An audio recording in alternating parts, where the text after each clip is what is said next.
Hello, I think that we are live now. And my name is Flora McCormick. I'm a licensed clinical professional counselor here in Bozeman, Montana, and I am really excited to be here. This is my first time doing a Facebook Live, so please bear with me as I am trying to make sure I'm seeing any comments that people are making. If you would, just give a hello if you are showing up. And let's see here. Yeah, I think that we should be able, oh, all right, just checking out a few other ways that it is going live. Before we have any live questions from people who are coming in to visit, I'm going to just share a little bit of some thoughts. I'm going to try over here on this other computer just to make sure I'm not missing if folks are chiming in here. Oh, I see Suzanne's here. Yay. Okay, then that is working. So as we go on in this hour, please feel free to leave any questions or comments in the comment section, and I will be happy to try to address your questions. Let's see if I can move this. Again, sorry, just learning a little bit on the tech side of this. So, I'm a licensed professional counselor here in Bozeman, and I love to work with parents on tips and tools to help them to feel more empowered and effective in their parenting. I like to say a lot of times that our parenting can feel like driving in Montana in the winter, meaning that sometimes it's most effective to do the opposite of what our first instinct is. When I first moved to Montana, my husband said, you know, if you had an animal jump out in front of you on an icy day, your instinct would be to slam on the brake, and normally that can cause more damage than if you were to just keep a steady course and hope you miss the animal or something. So I'm not implying that we should try to run over our children. I am implying that sometimes in our parenting, we have to go against what first comes out of us. Like when our children aren't listening, we have a tendency to want to talk more and nag more. And that actually tunes them towards listening less and tuning us out. And so we can use creative approaches like whispering, which get them to sort of like, that's a little different. I want to hear what you're trying to say, and they lean in. Or a skill I call asking versus telling, which comes from positive discipline. So when you are trying to get them to eat at dinner for another day where it seems like you're in this battle every day, we're having an repeat of this being a more challenging time in our family's life. And I find myself saying, eat your dinner, take another bite, stop talking, don't look at your brother, don't poke your brother, eat your dinner, stop talking, eat your dinner. And I mean, we do have conversation during dinner, but doing silly talk and things where like no food is going in the mouth. So my instinct is to want to keep giving that nag and lecture and reminder and reminder. And the tool of asking versus telling can be kind of counterintuitive, but super effective. So instead, when I can remind myself to stop and say, what should you be doing right now? It is usually so much more effective on them stopping, and without even saying anything, they usually will start taking their bites. They know, these are in circumstances where they know what they should be doing, and they're just kind of getting off track. Hi, Michelle. I see my friend Michelle Fitters joined us. Thank you. Feel free to type in the comments if you have any questions that have been coming up for you while you're at home with your son here during COVID-19. I know Suzanne has a couple kids at home. Michelle has one kid at home. Different dynamics that can be going on if you have siblings and benefits that can go there with them playing together, but also perhaps more sibling squabbles coming up. And solo children, sometimes there can be not the sibling fights, but how do you make sure that you continue to have things for them to be enjoying?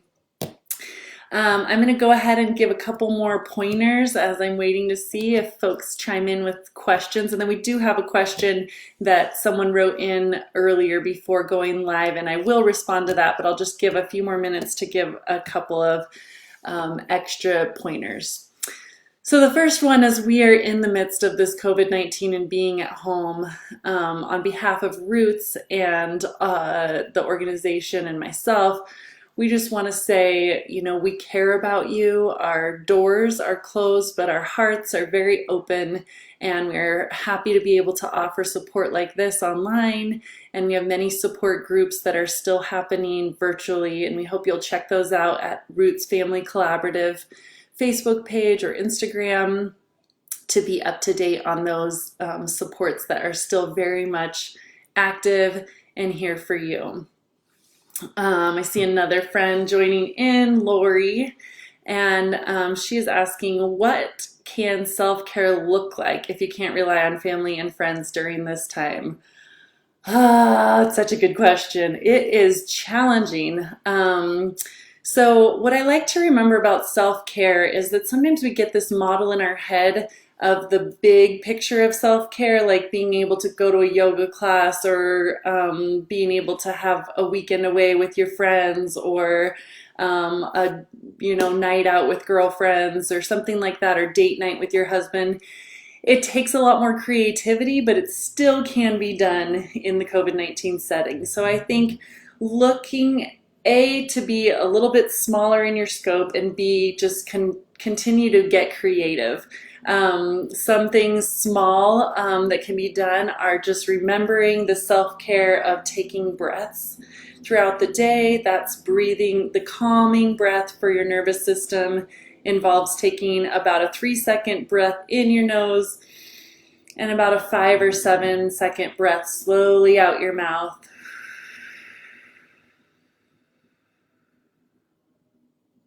I find a lot of people don't realize how to do that truly calming breath. It also can be helpful to put a hand on your chest and a hand on your core and feel that kind of strength and stability within yourself. A calming sense to both your heart and to your nerves that we feel activated in our tummy sometimes. So I recommend doing that several times a day. Make sure to communicate with your spouse, with friends and family virtually about what you need. I know for myself, it can be hard with the day. My husband and I are both at home, and so we kind of just end up having various times that we are managing the kids, and then we can kind of end up getting frustrated with each other when that's just like catch as catch can. But when we can sit down and make an agreement, like, okay, how about if I do the schoolwork in the morning and until about 1 o'clock, and then could you take like 2 to 3 hours and take them outside, and that's my time. I won't feel guilty about, whatever it is, cleaning or cooking or taking a nap or just having a moment to close my eyes and shut out the world, whatever those things need to be. So communicate with people in your lives. Virtually, maybe people can offer you that break as well. We've been doing play dates with my mom, which I've been amazed. Actually, the kids are more engaged on these play dates with grandma than they ever have been in doing FaceTime with her previously. And the real trick seems to be to step out of the way. Instead of sitting there and facilitating a conversation, I'm able to just hand my phone, if you're able to do that, to my daughter or son, and they will run off with grandma and play hide and seek, with the grandma, and the one is helping to find the other kid, or they just love to have an adult's undivided attention. So maybe you could see if you and a friend could still exchange some play date time in that way, where either their kid's playing with your kid, or you have grandma, or you have an auntie, or something like that. So those are some self-care things. And then also just look for those little things that are meaningful to you. I mean, for me, it's always a hot drink. It just helps me so much to feel this sense of self-care wherever I am. If I'm walking around out in the yard with them while they're playing, or they're needing me to help them with homework, I can still have that little bit of thing that's for me that is a sense of self-care. So wonderful question. Michelle is asking, any ideas for helping my single child play/entertain himself for a little while? Oh my goodness. So I know that Michelle is talking about a 6-year-old here because she's someone that I know. And so age group definitely matters here because it can be, you can't expect a younger child to self-entertain for quite as long as an older child. And even that, I think the real secret is chunking out your day.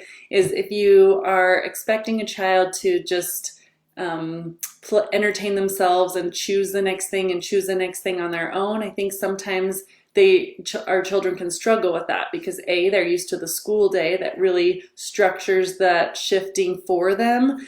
Or a lot of times in our own socializing before this, we did that for them. We were going here and there to the library, to swim classes, and so they're used to their schedule kind of moving in increments. So I would sit down with your child and make a schedule of some of the things that they would like to do. What we've been doing with my son is we have school in the morning, and then basically from about 12:30 till dinner time is an open section, and we will sit down in the morning before school and kind of pick out what are some of the things he'd like to do that day, whether it's an art project or some TV time or going outside. I always make sure that I'm putting that in there.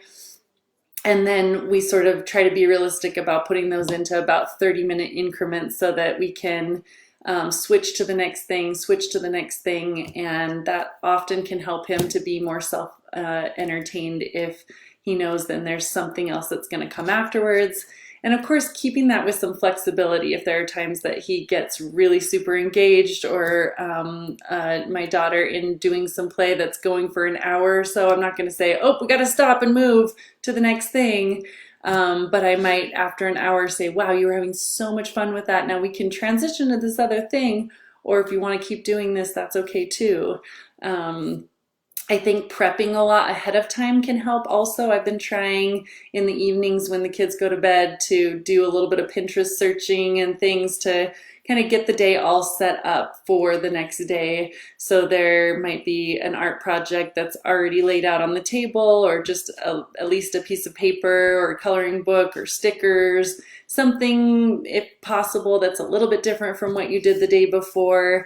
If you can have those things ready to go to be able to pull out, I think that can help a lot too. It's, the preparation that we used to put in when we had busier lives still can really benefit us right now. I know the same for independence on snack making. Had some friends recommend really great tips about putting out snacks in the morning that would all be accessible by the child on their own. And that way you're not, as the adult, feeling like you need to constantly be attending to making snacks for them. And really young children can do a lot of snacks on their own, depending on the materials that you have. I mean, it's pretty amazing what a child can do. Our 6-year-old has been cutting up pears with like a butter knife, and things that aren't really going to hurt him, can still be pretty effective at cutting strawberries or slicing bananas or pears. Or if you have like an apple core, those can be good to have around. Or we made sure our kids were liking Ritz and peanut butter sandwiches, and so we made sure that the peanut butter was in a size they could open the jar and it was on a shelf that was accessible to them. We also put a step next to the microwave so that they can be able to reach the microwave on their own for some minor things. We've been teaching them how to maybe heat up some water for a little bit of apple cider or hot cocoa. So trying to look for ways to help them be as independent as possible also, I think, helps them to manage themselves for longer periods. So those are a couple answers to your question so far. I'm going to go to the question that was sent in ahead of time, and that came from someone who said, flexibility in decision making, friend or foe. We used to be ruled by our schedule, which we had set up largely to our liking. Now there seems to be so much time for everything, and I want to embrace that, but fear that the inconsistency and unpredictability is linked to some of the strong emotional displays and what I see as boundary testing behavior. What parameters does she need to influence the course of our day without confusion? She is 3.5. I have a daughter that's 4, so I'm thinking a lot about her in this question, and it's an excellent question. Thank you for asking it. I think it is really important to look at how routines are beneficial to our children. So routines, we know, help children to be able to feel a sense of consistency and predictability. And that's true outside of COVID-19, and I think it's even more so true during COVID-19. And it's just a little harder for us to be motivated to implement when, well, I don't know, we could do this first or that first. We could watch 3 hours of TV. Gosh, we've got a lot of extra time on our hands. So it makes it a little more challenging to know whether it's really helpful or not to be having consistent routines. But I can tell you, it is. What I would recommend to you is that it is your friend to have routines be as consistent as possible, and especially to keep any of them that you can from how life used to be. So for instance, we are doing homeschooling, as many people are, and we're trying to make sure we're implementing similar recess times, not the exact time of the day, but that we get outside at least 2, if not 3 times a day, like they get to do during their school day. I think that having that sense, that having a routine gives children a sense of stability that they can feel more secure in. And if you think about it, that's often true for us adults too. I mean, I know I'm definitely experiencing that during this time at home, that when I let days just day after day sort of be like a weekend and not have much structure, it leaves me feeling chaotic and kind of lost and more prone to being sad. And when I've had a day where I make some structure for myself and I know what I'm trying to accomplish that day, and I know what slots in the day I've got for a little bit of me time or for some exercise, I find myself feeling so much better at the end of the day. So routines are things that really are helpful to our sense of safety and stability. Also, they're very helpful with kids as young as 3.5 and younger and older in terms of a couple other things. One is that routines really help us when we are trying to create healthy habits. So right now, hand washing is very important. And we have started a new family rule that anytime we go outside, even if it's just for playtime or if it's to go somewhere, we always wash our hands with the full 30 seconds together, and we're doing that every time. We're also doing that before any type of meal. And I have to admit, we didn't always do that as efficiently and thoroughly before this crisis. And I think it's going to be an important habit to be building for when we're going back to interacting more with other people. So routines help to create healthy habits. The more that I can just have that be the case every single time we're going to eat or we came in from outside, then they're creating healthy habits. Secondly, it also helps to decrease their pushback from that thing you're asking them to do. So if I just sometimes was asking them to wash hands and sometimes they could just go straight to a toy, then I get more of a push-pull and power struggle when I'm asking them to stop and pause and come wash their hands. But if I'm consistent, then it gets less power struggles. And it also helps in other areas. If I've got a routine that we're going to do schoolwork first, then we're going to have some outside time, then we're going to do some reading, then we're going to have outside time, and then we can do some technology. Then I don't have my child nagging at me from the start of their feet hitting the floor. When do I get to do TV time? When do I get tech time? Which is what happens right now in our household with our 6-year-old.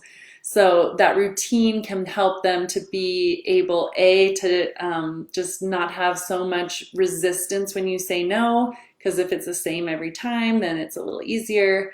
And secondly, it helps them to build delayed gratification. I always think it's valuable to use your routines to get the hard stuff done and then do the fun stuff. My sister taught our kids this phrase that you got to do what you have to do before you get to do what you want to do. And so we use that phrase a lot here. Sometimes it doesn't sound like the most fun, but my kids they'll say that to me sometimes because they understand that. But the idea is, for instance, maybe saying, not starting right out with technology and all of the things that your kids enjoy or look forward to the most, and then trying to drag them to do their schoolwork. If you can flip flop that and first say, okay, after you've done this chunk of homework time, then we're going to have this fun thing that you want to do. You're going to get them to be more self-motivated and you not having to nag them as much. And you can use then the positive discipline tool of the asking, and meaning you let the routine be boss. And you can say, when they're like, when do I get to do this? You say, what does your schedule say? As soon as, or grandma's rule they call it, as soon as you have your homework done, then you get to go outside and ride your bike. As soon as you have had your outside time, then you get to do your technology time. Just depending on what the thing is that your child is really wanting to do. Use those as motivators to get the more difficult stuff done. And I have a handout that I made recently for a local organization called Childcare Connections about how routines can be helpful in these couple of ways we're just discussing, and I will post that on our Roots wall and within this discussion as well. A couple other ideas that I want to share with you is, number one is just don't forget in the midst of all of this that relationship is always the first most important thing to get ourselves further in our situation with our children if there are behavior problems. So you can look at a lot of different strategies, but it always comes first back to our relationship. And of course we know right now we're under stress, having our lives be changed in many different ways, and our children are experiencing some levels of stress with their lives being changed, not being able to see their friends and not being able to participate in sports or various activities, not being able to hug people that they're used to being able to run up and hug. So it's so important in this time to focus on connection and relationship with our children first and foremost. One place that I saw that it takes 12 hugs a day to be thriving and 8 hugs a day just to maintain your level of happiness. And in difficult moments where I find myself struggling more with my children, I'll make that be like a prescription, almost like making sure you take your vitamins every day, that I am going to try to give 8 hugs today. And, whatever that little thing, just some version of pausing to make eye contact and say, I see you. I know I see what you're doing right now. And I just want to be with you for a moment. And physically taking moments. If you're not someone who's very into hugs, I encourage you to just do whatever level you can. If it's rubbing your child's back or putting a hand on their shoulder or just taking moments to give eye contact, but any ways that you can connect to them, looking for 8 moments a day to do that really can help both of you to thrive, and so important during this time that everyone's under stress. Also, I want to recommend looking for ways to be playful with your child. We know that when we're under stress and change, that we experience cortisol being released and adrenaline in our brain that's kind of like battery acid. It's just corrosive and not helpful to our brain being able to think straight and effectively and feel good. And the good news is that smiling and laughing has a physiological ability to counteract that cortisol by releasing dopamine. And, so the wonderful thing about having children at home is that they definitely can make us laugh if we give opportunities for that. So I just encourage you to take moments if you're working from home or whatever and you have a moment to take a break. It could be tempting to zone out and play games on your phone or read the news. Maybe instead consciously choose to spend 5 to 10 minutes playing tag with your children or playing some make-believe thing or tickling or something that just causes you and them to release some of that dopamine with smiles and giggles. I can hear my husband upstairs right now making our children giggle. I don't know if you can hear that. But look for moments to play so that you can laugh and smile and release that dopamine. It's so good for both of you. Also, the slow breathing we talked about earlier is just a physiological staple to being able to be your most calm self in parenting when you're under a lot of stress and having things be in tight corners. So take moments to slowly breathe, detach, be mindful of how much you are reading social media and taking in things that can be negative energy, because we absorb that, and what we absorb, we end up projecting out. So if we're wanting to offer our children a sense of calm and presence and peacefulness, we have to make sure that we're preserving that within ourselves by creating barriers to the amount of negativity that we're taking in. So I really encourage you to think about that. A person that I like to follow on podcasts is Mindful Mama, and she says, you cannot give what you do not have. And so it's so important to see any ways you can, as Lori Jo offered earlier, to how you can do a little bit of self-care. Hi, Maria. Thanks for joining. She says, good information. Please feel free to type in a question if there's anything particular that you are looking for in this time. Another thing I want to talk about is something called being with. And there are a number of ways that being with can be so powerful for our children as they're in this difficult time. And I guess let me back up for a second. If you're noticing some behavior challenges with your children, it may be a sign that they're experiencing some anxiety or even depression around the changes that are happening in their worlds. And often it doesn't show up as our children saying, I'm just really sad that I don't get to see my friends. Instead, it shows up as them being more fussy with you, or obstinate, or throwing things, or being more likely to pinch their sister, kind of being just challenging or difficult, we would say.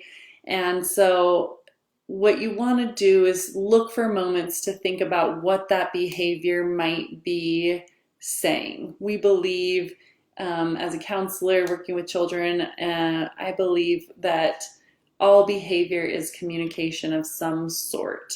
And so we try to be, get curious, not furious about what that behavior is. And if you have a guess, this just isn't really like his normal self to have a tantrum over not having toast instead of cereal or something like that. If behavior seems out of the ordinary, then that's a really good indicator that this might be from the source of anxiety or depression or just frustration about how much their lives are different. So one of the great tools we can use is being with. Now, being with can look like a lot of different things. The first part can be just physically being with, like we talked earlier, those 8 times a day to make eye contact or hug or just put a gentle hand. Just remember connection and relationship is one way to be with our children that can be very soothing and an antidote to the stress that they're under right now. Another tool can be being with emotionally.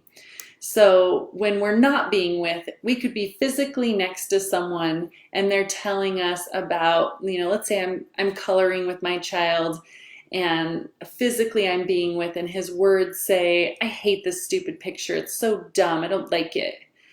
Not being with would look like staying separate from that and sort of saying, why would you say something like that? I took time to find that picture. I thought you'd like it. You normally like Ninja Turtles. And I printed it, used our ink and our paper, and that's just not a very nice thing to say. Whereas being with in that moment would be to say, again, it's about being curious if that really has nothing to do with this paper. That's an odd thing for him to say. That's not a usual thing. I wonder if this is his way as a child of expressing that he's feeling frustrated, sad, angry, depressed. And so being with can be just mimicking and repeating back to him what he just said. Like, oh, gosh, you just don't like this picture at all. It just seems stupid. You don't like it. And that can feel like a weird thing to do. It doesn't mean you're validating and saying that it's okay to use words like that, but it's just when you know that you're in a moment that it might be more about their emotional life, it's okay to go there with them and just stand alongside them with what they're saying, they're feeling with their own words. And a lot of times when you're just there with them, it will take them to the place of being able to work through whatever that emotion is really about. You know, I've just been amazed in therapy and in times just with my own children, when you do something like that, a kid says, I don't like him, he's dumb. And just repeating back first, being with, saying, oh gosh, you just really don't like that guy. How then they're able to open up more. And we know when we can open up and talk more, then we can work through it. Yeah, I just don't like him because he doesn't share with me and he's not letting me have a turn. Or with the paper, it might be, yeah, I just don't like this. These papers aren't at all like what Mrs. Delaney's are like when we do our drawing time. Oh, then I've got an indication. Oh, this is about missing kindergarten and missing how your teacher does things. And then I can go into that. Oh man, buddy, it's like you just aren't liking how our stuff is so different than school. It is so frustrating, isn't it? I am really struggling with that too. It is so hard to have our lives be so different. And I'm missing things a lot also. I'm sorry that you're not able to have those pictures that your teacher usually makes for you. And it can be a wonderful moment to be able to validate what they're feeling. And you've been a great detective then in that moment. You've been able to get curious and guess that this is about what they might be feeling, and then just be with them in that feeling and help them open up more and more so they can work through what that feeling is. And then together you might come up with a solution. Like, I wonder if we could email Mrs. Delaney and see if she could send us something of the types of things that you used to color at school. I'm totally just picking a hypothetical thing, but that's the process. Like, I like to think of it as car, I call it. Like when I want to get in the car with my child and take them to a better place of feeling better, when their behavior is showing that they are not happy, I first is the connect. A is acknowledge what they're feeling. That can be by just saying back to them what you heard them say. And then as you continue to listen, maybe trying to guess some of the feelings that sound like are underneath what they're saying. And then R is to redirect then. After you've done a lot of validation and helping them open up and asking questions and just being curious and just being with, then they can be with you together on the solutions. I think we as parents often want to jump right into the solutions. Like, we don't say things like that. Let's just have a better attitude, and like, we're trying to color so we feel better. So come on, let's just like do this coloring thing and we're all going to get in a better attitude. And that doesn't really get us there if we're not paying attention to what is really going on. So remember, all behavior is communication, and during this COVID-19, even more so since we're having so much time with our children, it's a really valuable time to look for those moments where you're seeing upsets, you're seeing frustration, you're seeing them not being their wise, wonderful self, to try to be with them in that and see if there are moments. This is wonderful opportunities for social emotional education, which I think many of our schools are doing a wonderful job teaching, but sometimes they only have a school counselor that comes once a week and focuses on a social emotional tool. And you get right here in these live moments to practice and use these opportunities to coach them in how to manage social emotional things, meaning, gosh, let's talk about feeling frustrated and what you can do when you're frustrated. Because frustrated is going to happen again in life. It happens to me maybe almost every day. So, I'm here with you. Let's talk about it. It's so great to have this as a time that we have a little more time with our children and can address those. I'm going to take another question here saying, do you have concrete tips for parents being able to communicate well with each other when under all of this stress? Oh, such a wonderful question, Maria. I know I've been reading some articles and kind of joking with some friends that I feel like after COVID-19 there's going to be a lot of babies, a lot of new pregnancies, and perhaps a lot of divorces because this is a very stressful situation. Some parents are trying to tag team, meaning like they're either working while the other one is full-time with the child and then vice versa. Or other times parents are both working while the children are doing things. I have a friend who's trying to partner with a set of another family, and they're kind of keeping a closed loop, but between the four parents, they each are taking 2 4-hour shifts so that all four parents can get work done that they need to be doing virtually. And also the four kids are having adults that are interacting with them because they're quite young. So there are just so many challenges that families are facing right now. So first of all, I just want to say, I think that we all need to remember to, I don't know, be in our place of lowering our expectations in a little bit of a way, like being more kind of patient and understanding of each other's shortcomings, that none of us are our best self when we're under stress. And so it's easier to kind of pinpoint that in your partner and like, why is he doing this or why is she doing that? But remember, you're probably also not being your most communicative and peaceful self. And so just kind of trying to bring the bar down a little bit. A friend of mine used a quote recently. This is Ellie, who said, don't let the striving for perfection be the enemy of the good. Don't let perfection be the enemy of the good. And I think that's the gist of what I'm saying here. So first is that, but secondly is to lay some ground rules with one another. I think it's very important to make a deal with your spouse, as I do with my husband, that we're not going to disagree with each other, if possible, around the children. If there's a way that he's handling something or that I'm handling something that isn't what the other person thinks should be done, then we wait till the kids have gone to bed and then we have kind of a powwow, like, so when this happened today, like, here were my thoughts about why that wasn't maybe the most helpful for her behavior, and I'm wondering if we could try it this way, or I'm wondering if it would help if I did this or that. Would that have been a moment you would want to, ask for someone else to help because you were just in a really frustrated place? We're more likely able to truly problem solve together as partners if we're doing it outside of that heated moment and outside of the eyes of the children. I think if at all possible, try to stay supportive. Whoever I say is kind of taking the lead. If one person said, well, this is what the rule is going to be right now, the other person enforce that, support that until you're able to talk about it that evening. And kids are adaptable. If you come to them the next day and say, dinner just was really not so great last night, and it's been that way a couple nights now, so Daddy and I talked and this is what we are going to do.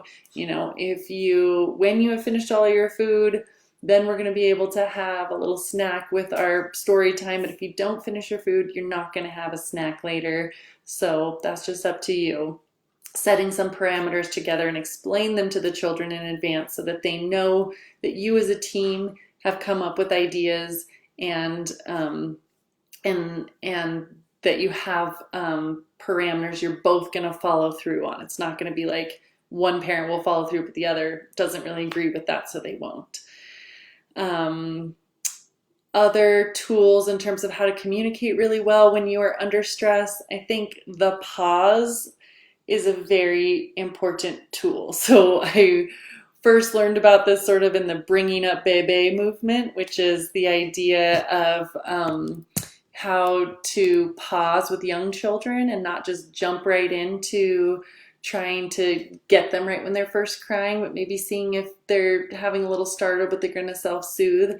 And I think the same is true with our partners. If we are like feeling like, oh, I just can't stand that you just did that, and you just want to say something, instead holding back and seeing if you can just pause and take a breath and take a moment to see if that resolves whatever the situation was on its own. Like, wow, that's not how I would have handled that situation with my son, but he handled it, and actually it's moving forward fine.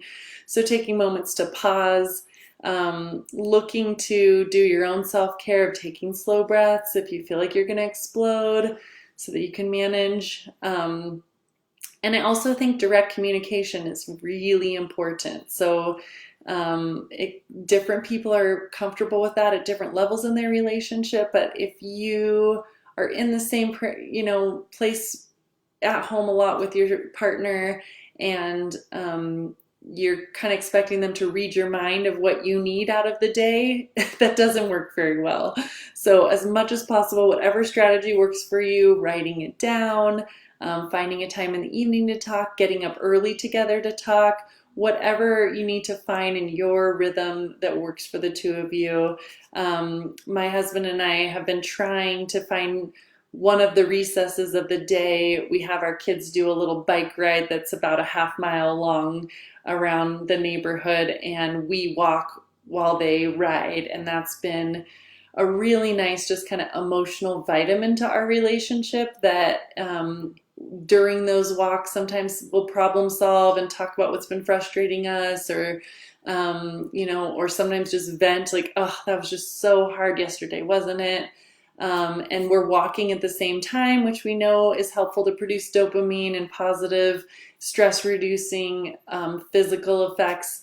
So looking for things like that you can implement, and maybe looking for ways to still have like a date night. I was amazed. I have a couple of friends who've done some really creative things with the online dance parties, or ways to get all dressed up after the kids have gone to bed, once every couple of weeks, to have a candlelit dinner together, or whatever the creative thing is, remembering that it doesn't really work great in relationships to just like task without also doing some things to feed the connection and the romance. And back to what I was saying with the children, that connection, those 8 hugs a day, could be beneficial in your relationship with your partner just as much as benefiting your relationship with your children. So I hope those are helpful. Oh, I need to scroll down here. We have some more. Mary says, my 3.5-year-old can potentially have a lot more influence over the course of our day. I am trying to navigate how to embrace that as a learning experience while not confusing boundaries and maintaining a secure sense of order. Any tips on how much flexibility is helpful and age appropriate? So Mary, I talked a little bit, I don't know if you're just joining in, but another person had asked that question a little bit earlier, and I did address that. It was the same age, actually, 3.5-year-olds.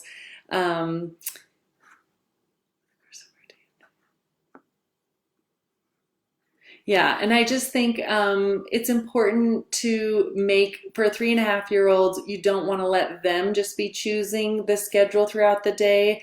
Work together to make a schedule that is your plan loosely for most days. So if they, it's okay to be flexible, but it is really important to offer some sense of structure. And so go back after this, we'll have it posted, and you can listen again to the beginning part.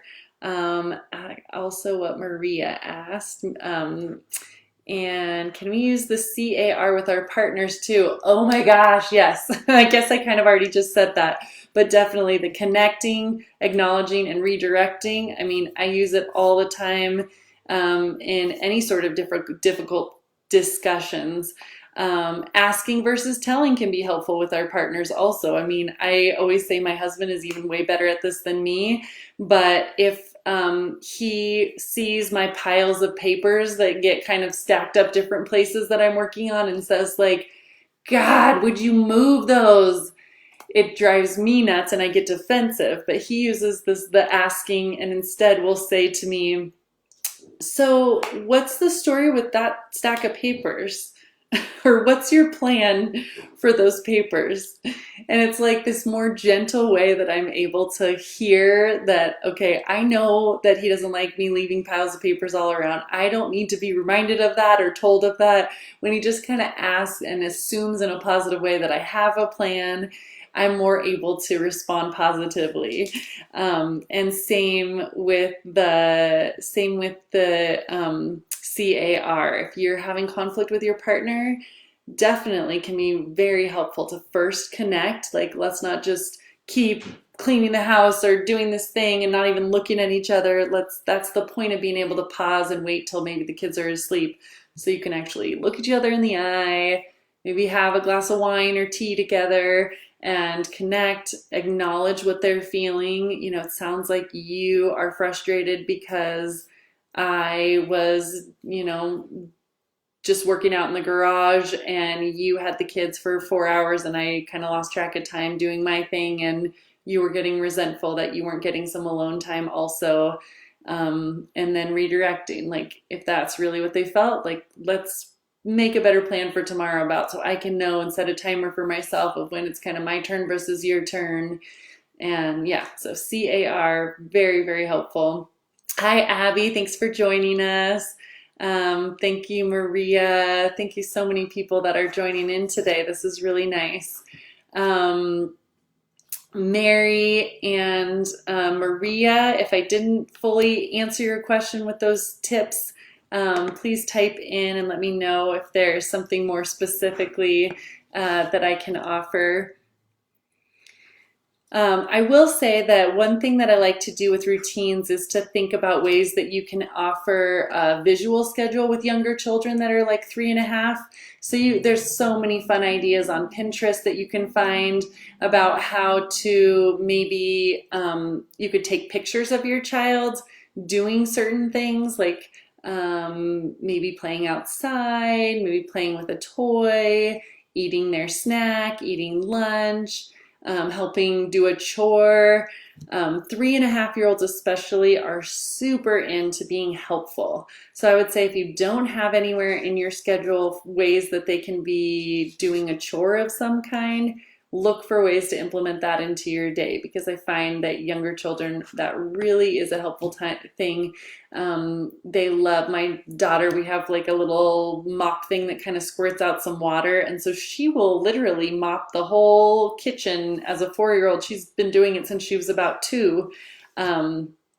And because it's just kind of fun that way and she feels helpful. Or anytime I'm making dinner, if I invite her to be a part of it, that often can be a way to split up the siblings kind of starting to get on each other after all day of playing together. She'll come and help me with dinner, and my older son might have some older tech time kind of thing, and that can split it up. So chores with younger kids. You can also look on Pinterest for ideas on what are age-appropriate chores for different age groups. There are a lot of really great lists out there that start with kids as young as 2 of what they can be doing that is, they are perfectly capable of.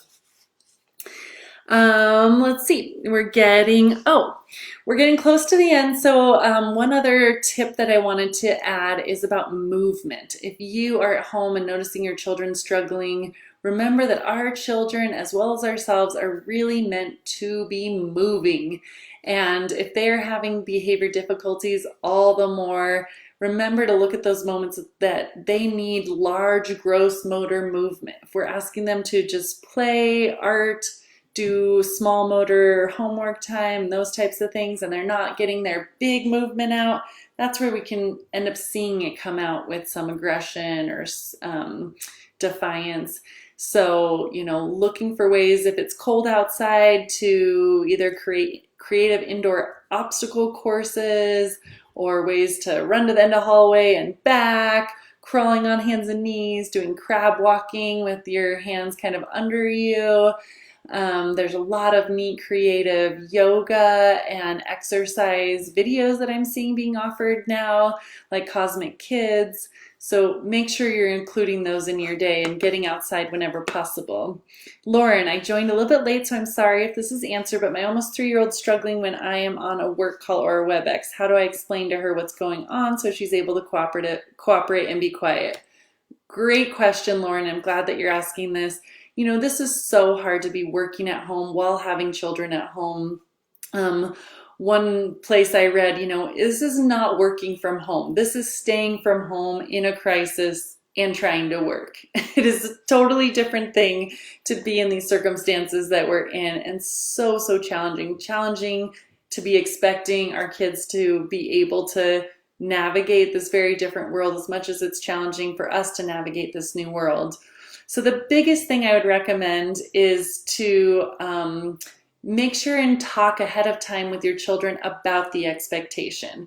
So rather than just saying it 5 minutes before or getting on your call and then they're coming to you and you're trying to navigate that, sit down with them ahead of time and say, mom is going to have a couple different calls. This is a good part with routine, and you can make a little kind of visual schedule with them for the day. This yellow section is going to be where we're going to play together, and then this red section is where mommy's going to have a call. Let's pick something you're going to want to do during that time. Like, should we get out Play-Doh during that first call? Should we get out coloring books?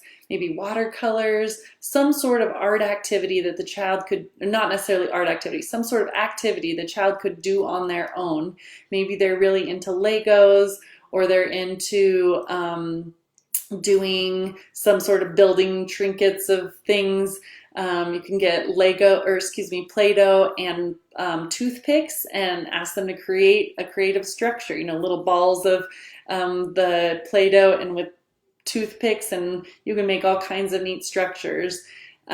So get creative with your child and plan with them. So here's going to be mommy's call, and let's put what Jessica's going to be doing. And then here's our next time. We're going to go outside together. We're going to have a snack. And then here's mommy's next call, and let's pick what you're going to do during that time. And when you do a really good job of doing that and letting mommy have her call, then let's pick what we're going to do after that as a rewarding time together.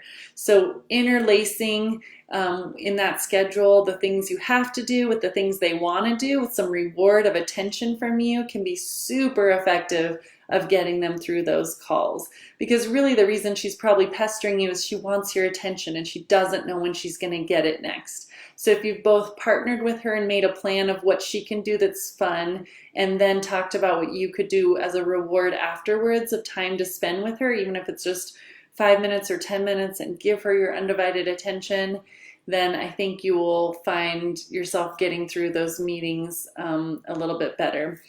It won't always work great. Also, just asking your coworkers and folks to be understanding if you need to mute yourself. And sometimes children just want to be in close proximity with you and will do better at their alone activity if they physically have you nearby.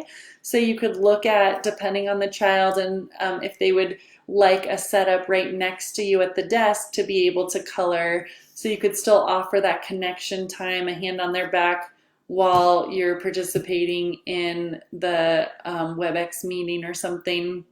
It's just knowing, again, what's that behavior about?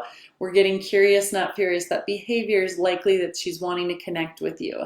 So can I connect somehow in that moment by having her right next to me? Or can I make a plan of how we're going to connect as soon as I'm done with the web meeting?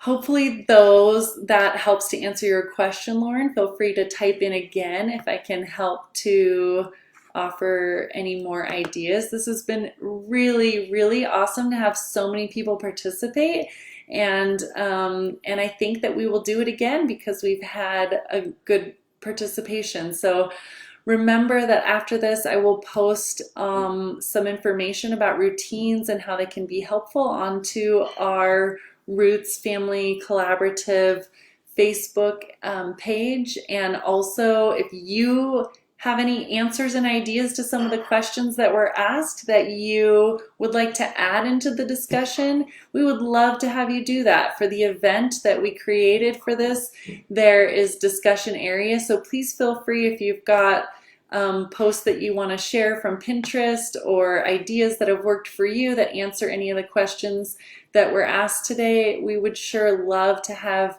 the wealth of your knowledge share with one another, in addition to the ideas that I've shared.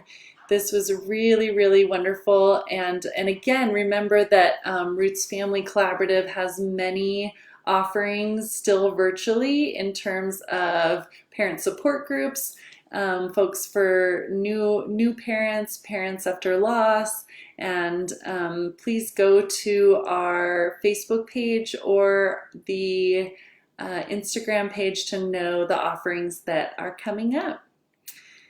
Avril, thank you. This is so nice to have so many people. Again, we just have about 5 minutes left. If anyone has additional questions, we do still have a couple more minutes, and I would be happy to take one or two more questions if there are any remaining. This has been so fun.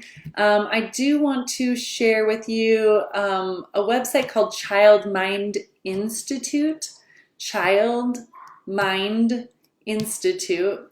They have a great Facebook page that I'll also share here in this discussion that offers wonderful tips for the COVID-19 crisis time, and also just general parenting tools.